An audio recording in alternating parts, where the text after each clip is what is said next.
shelling plant, the nuts are released onto a belt. The belt carries the nuts to a point where they fall off the end and into a shallow pit, and an elevator takes them up to a height of 22 feet, and they are then transported across the plant to the first shear roll. There are 7 shear rolls in the plant, and eventually only the smallest nuts get to the 7th one.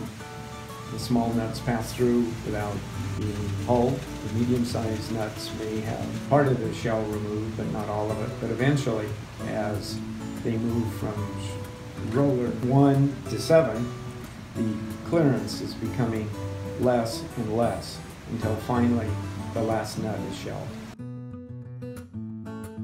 At the end of the process, the nuts, the meats at this point, are finally in meat form, and they are deposited in bins that hold between 2,000 and 2,500 pounds.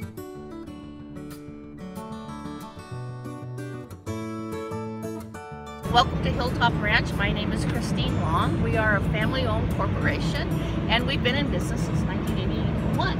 We hull and shell almonds. We hull and shell about 12 million pounds. The nuts come to Hilltop. They're in these 4x4 wooden bins. They've had their hulls removed. They've had their shells removed, but they're still worm damaged nuts, and there's still foreign material in that bin. And so what happens here is we're getting rid of that foreign material, we're getting rid of that worm damaged nut, and preparing it to ship it off.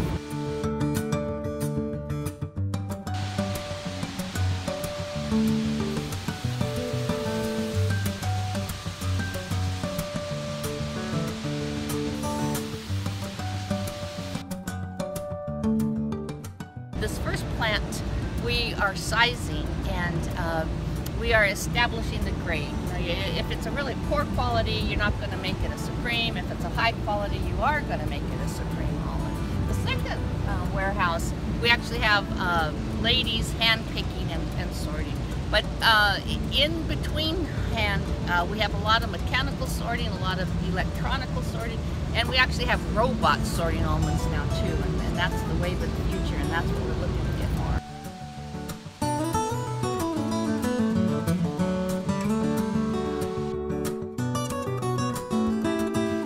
When nuts come here, they've had their hulls removed, they've had their shells removed, and that there will be foreign material and there will be worm-damaged nuts in those 4x4 wooden bins. That's where we probe every bin, and that's where the USDA takes a sample, and the USDA determines how many worm-damaged nuts there are, how many foreign material there is. It determines the quality of the nuts. And what we like about that, it's a third party telling the grower how good their nuts are or aren't.